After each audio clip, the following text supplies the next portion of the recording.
이승만 TV 시청자 여러분 안녕하십니까? 이영훈의 역사 비평 시간입니다. 오늘은 저 고대로 올라가겠습니다.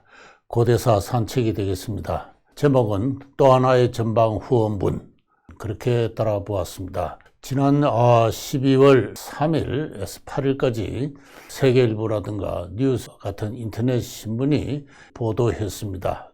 전라남도 광주에서 강진에 이르는 고속도로 공사 중에서 장고분이 발굴이 되었다. 공사 담당자들이 이를 문화재청에 신청했더니 문화재청의 관계자가 나와서 탐사를 한 결과 장고분이 맞음이 확인되었다.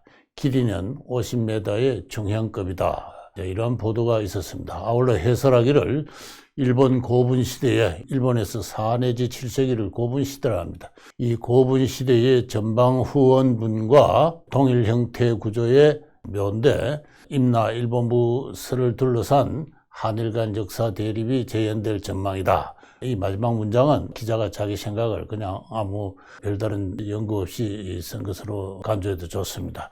자, 이와 같은 기사를 보고 제가 오늘 제목을 또 하나 발굴된 전방 후원분이다. 한국의 고고학자 가운데는 전방 후원분이라는 말을 쓰지 않고 장고분이라 하는 사람도 있는 것으로 압니다만은 제목을 전방 후원분으로 달아보았습니다. 일본의 야마토 통일 정권이 오늘날의 긴기 지역을 나라 지역을 중심으로 해서 성립을 하는 그 시기에 지금 화면에서 보는 바와 같은 독특한 형태의 고분이 우리나라 경주에서 보는 그런 왕릉과 같은 고분이 축조되었습니다.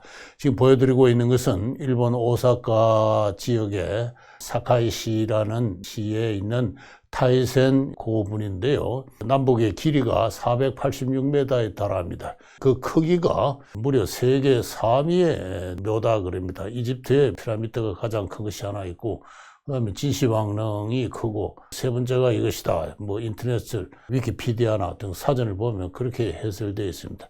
저도 여기를 한번 가보고 깜짝 놀란 적이 있는데요. 어쨌든 이 거대한 규모의 고분이 일본의 통일 고대 국가가 성립하는 시기에 축조되었는데, 보다시피 앞쪽은 사각형입니다. 약간 마른 모형의 사각형이니까 전방이라 하고, 그 다음에 뒷부분은 원입니다. 그래서 후원.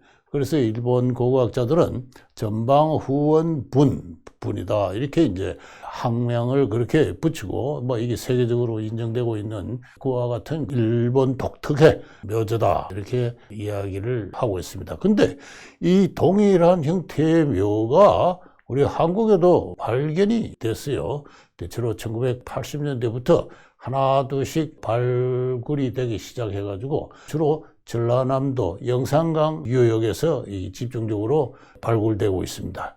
이번엔 광주에서 강진에 이르는 그 고속도로도 바로 그 지역인데요. 여기서 조금 서쪽으로 가면 한평이 있는데 한평 신덕고분의 발굴 당시의 그 모습입니다. 봐서 금방 알 수 있듯이 앞부분은 사각형이고 뒷부분은 원입니다.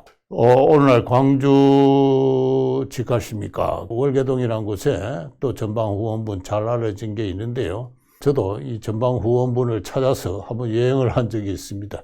그때 이 사진은 제가 찍은 사진인데요. 사진의 왼쪽이 방형, 사각형의 모습이라면 뒷부분은 원입니다. 이런 것이 2016년까지 기억하고 있는데 14개라 그랬습니다.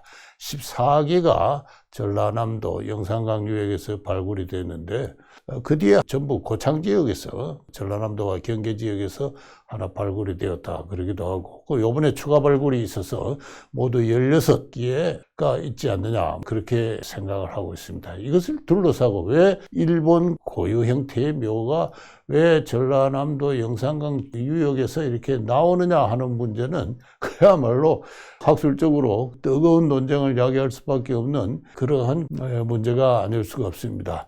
저도 한국 경제사를 한번 통사적으로 정리해보고자 하는 입장에서 고대사 연구자는 아니지고 더불어 고고학과는 참 거리가 먼 사람 문외한입니다만은 그래도 무슨 논쟁이 있는지는 저 나름대로 좀 흥미가 있고 정리해둘 필요가 있어서 가끔씩 가다가 이런 고적을 찾아보기도 하고 또 뭐 여러 책이나 도록들을 살피기도 하고 있는 입장입니다.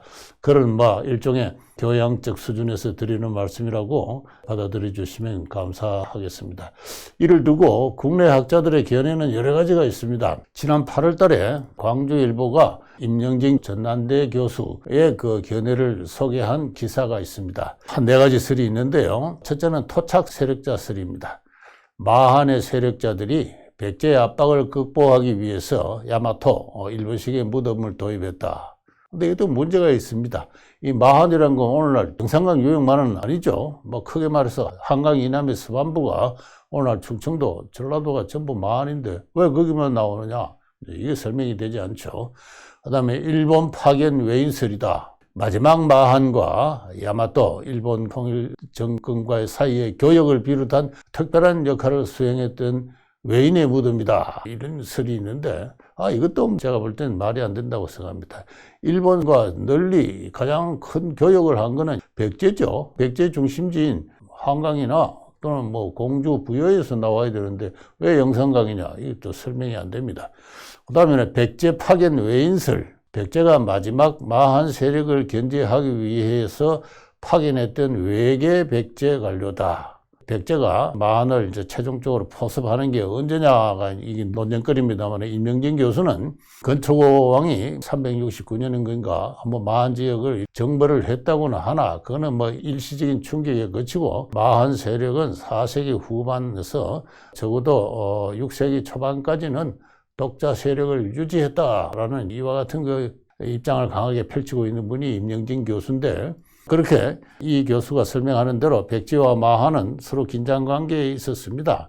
다소간의 주종 예속 관계가 있었다고는 하나 기본적으로는 독자 세력으로서 마한이 건재했는데 이를 포섭하기 위해서 백제가 그걸 일본과 친하니까 외계 백제 관료를 파견했다. 근데 어떻게 해서 이런 거대 고분이 아까 소개 말씀드렸습니다. 길이가 58m 또는 더 큰 것은 100m까지 달하는 것도 있고 또는 높이가 10m에 달하는 것도 있습니다. 백제의 왕릉보다 더 큰 고분이 어떻게 백제가 파견한 관료의 묘로 지어질 수 있느냐. 이것도 좀 말이 안 된다고 생각합니다. 망명 외인설, 5세기 말부터 6세기 초 큐슈 지역 외인들이 야마도에 쫓겨 망명하였다. 망명한 세력들이 이제 이 지역을 정복을 해가지고 정복을 했는지 대접을 받아왔는지 죽었을 때 저렇게 큰 모둠을 건설했다. 어떻게 망명자들이 백제 왕릉보다 더 큰 고분을 건설할 수 있습니까? 그리고 시기적으로도 맞지도 않습니다. 이 전방 후원본은 6세기 초에 한 520년대 이후부터는 더 이상 만들어지지 않습니다. 그 다음에는 큐슈의 외인들이 야마도에 최종 복속을 하는 게 6세기 초입니다. 6세기 초중반에 한번 반란을 일으켰다가 평정이 되면서 그래서 이 전방 후원본이 축조가 중단된 시기 이후에 규슈 지역의 외인들이 망명을 하면 할 수도 있는데 이게 또 말이 안 되죠. 제가 볼 때는 말이 안 되는 여러 가지 설을 갖고 궁하게 지금 설명을 하고 있는 그런 실정이 아닌가. 저는 관객의 입장에서 솔직히 그렇게 생각을 하고 있습니다. 이 둘러싼 에피소드가 많은데요. 2005년의 일입니다. 지금부터 16년 전에 나주에 또 영동리에 그 고분이 있는데 어떤 사람이 자기 대나무 밭으로 가꾸려고 땅을 파다 보니까 석실이 나왔어요. 돌방 무덤이다 해서 이렇게 시신이나 관을 앉히는 방을 돌로 둘러싼 이 석실묘가 발굴이 됐는데 이게 이제 알고 보니까 전방 후원분인데 이 안에서 23구의 인골이 나왔어요.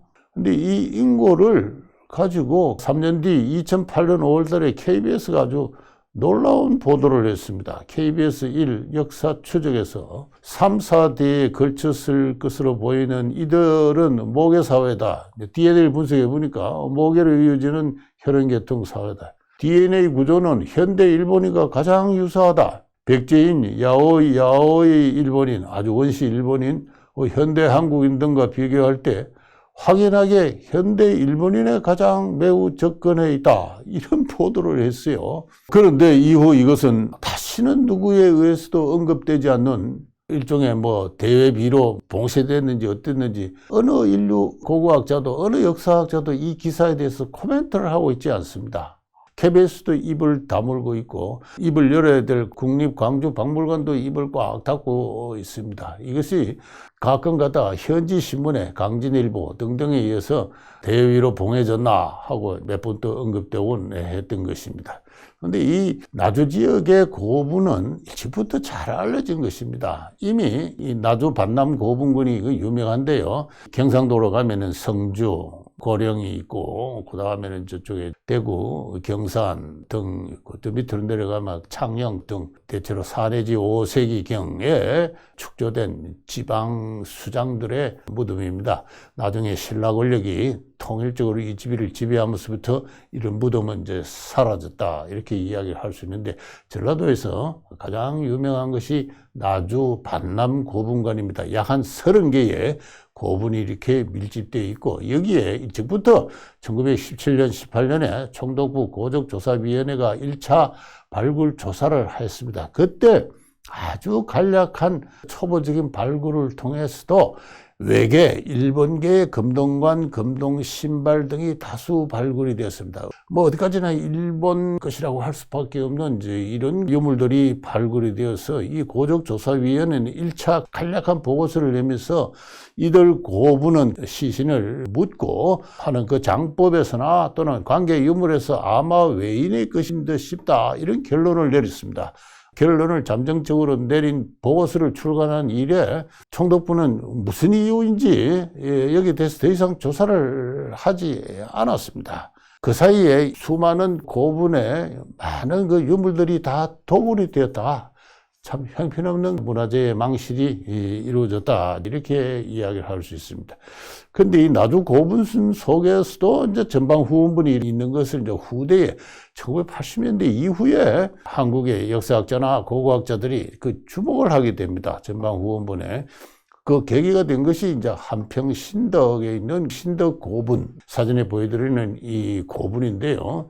이 고분은 아파트형 무덤으로 유명합니다. 이 고분 가운데 가장 큰 그 고분에는 약 30개 가까운 묘실이 있습니다. 시신을 안장한 곳이 있는데 초창기 가장 밑바닥에 나오는 묘실은 여기 옹관입니다. 이 사진 왼쪽에서 보는 큰 옹기에다가 시신과 여러 가지 부장품을 담은 이런 그 옹관묘가 일본 남부의 그 규슈 지방의 묘제죠. 그것과 밀접한 연관을 갖는 옹관묘가 설치된 이후에 점점 윗부분으로 올라오면은 이제 오른쪽에서 보는 것 같은 돌을 쌓은 그 묘실을 만드는 이 돌방형 또는 뭐 석실묘가 이렇게 만들어집니다. 그래서 한 고분 안에 이게 차곡차곡 엎쳐져 가지고 한 30개 가까운 묘실이 이 고분 안에 있는데, 따라서 이 고분은 한꺼번에 만들어진 것이 아니라 차곡차곡 한 수세대에 걸쳐서 만들어졌다.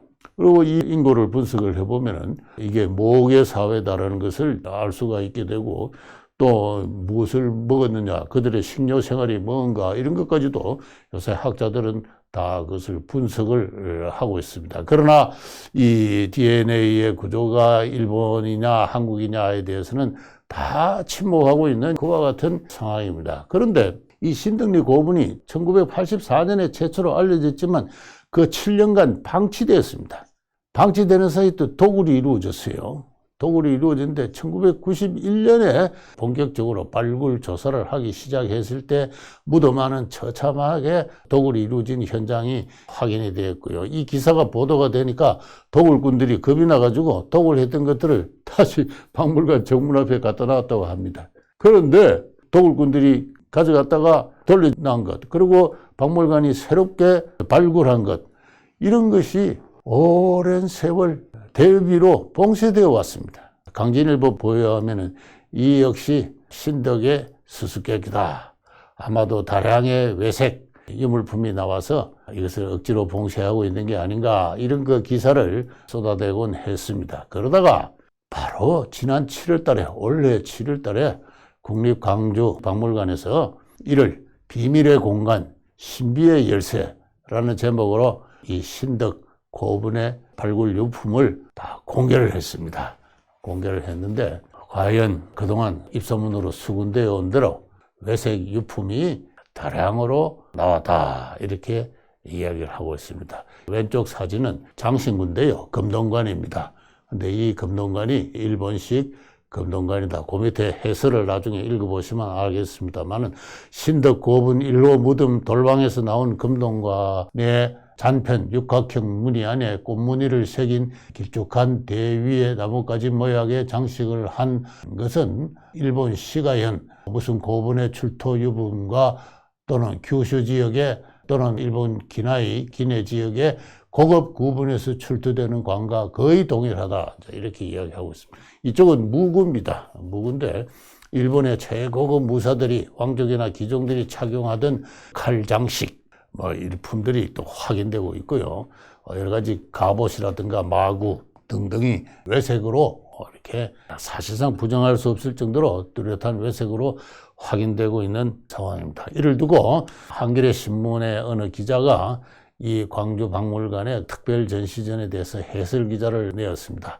국민박물관에서 열고 있는 신덕고분 특별전과 뒤늦은 보고서 발간은 만시지탄이 있지만 반가운 소식이다. 한반도 출토품을 학계에 전면 공개하는 자리까지 마련한 것은 고고학 사상 의미심장한 사건이다. 그렇지만 유감이 있다. 박물관 전시는 좀 더 적극적인 해설과 설명의 장을 펼치지 못한 한계가 있다. 금동관과 칼과 다량의 토기, 관제를 쭉 나열해온 유물 보고전 시계 을개에 머물렀다.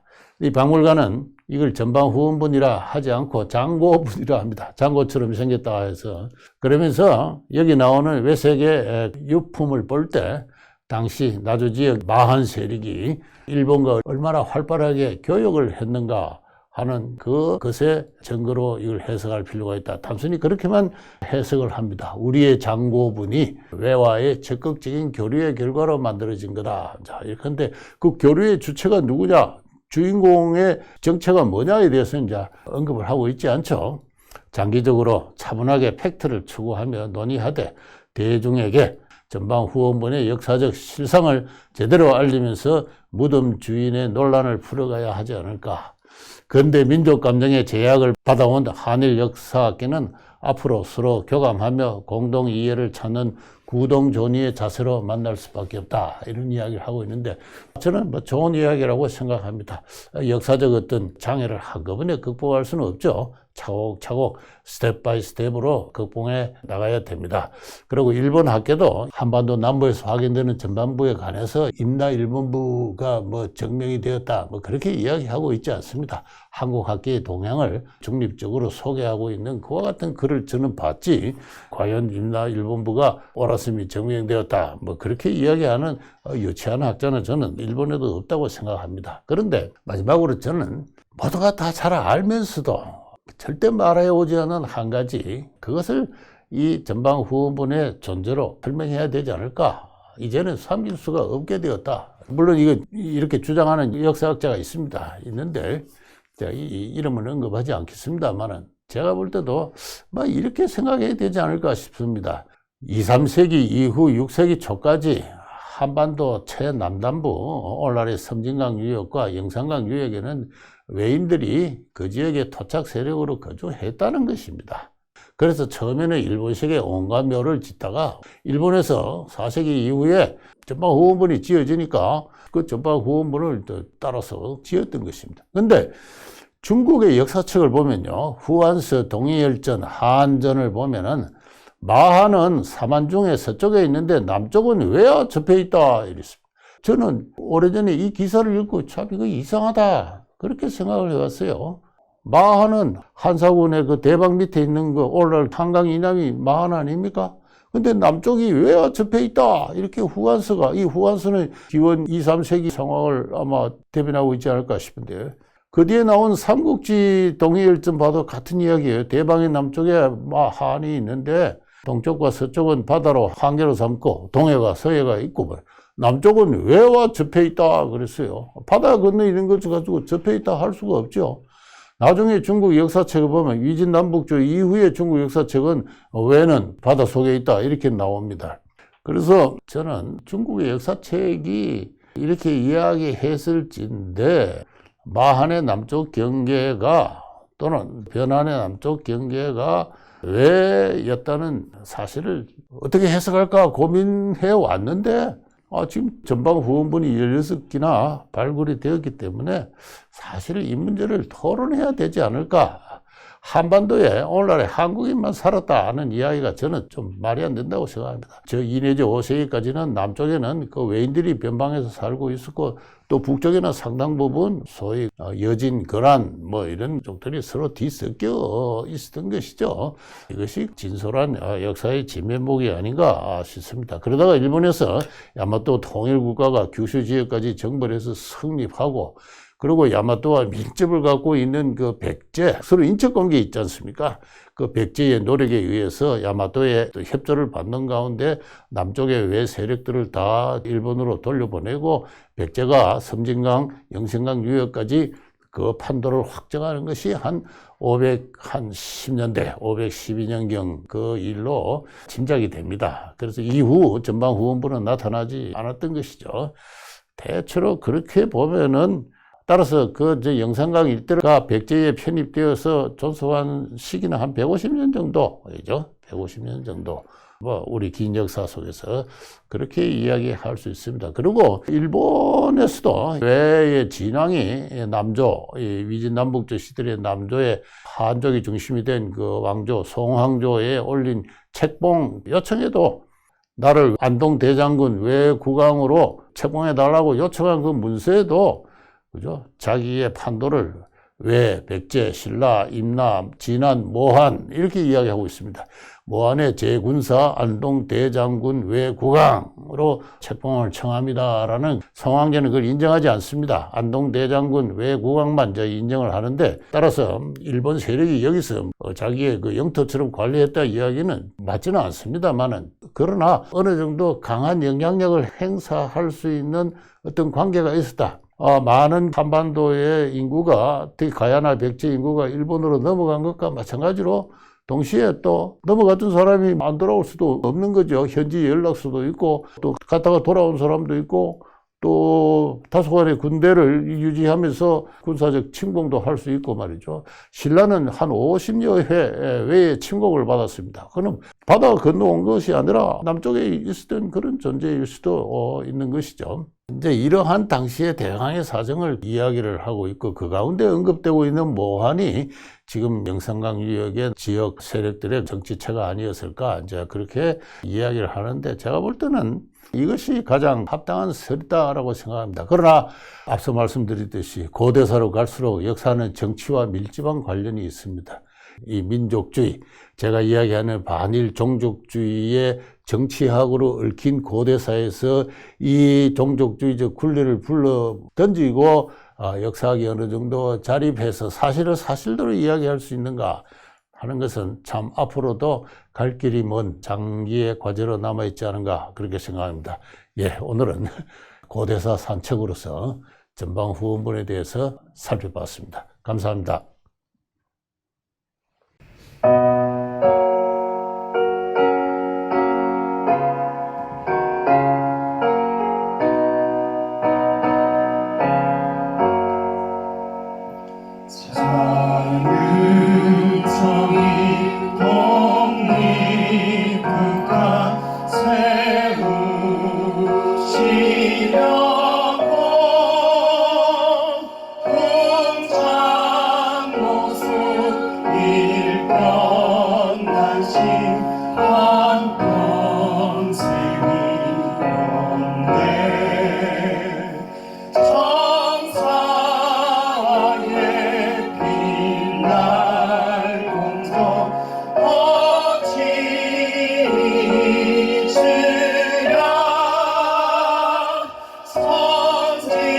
선진사회 이루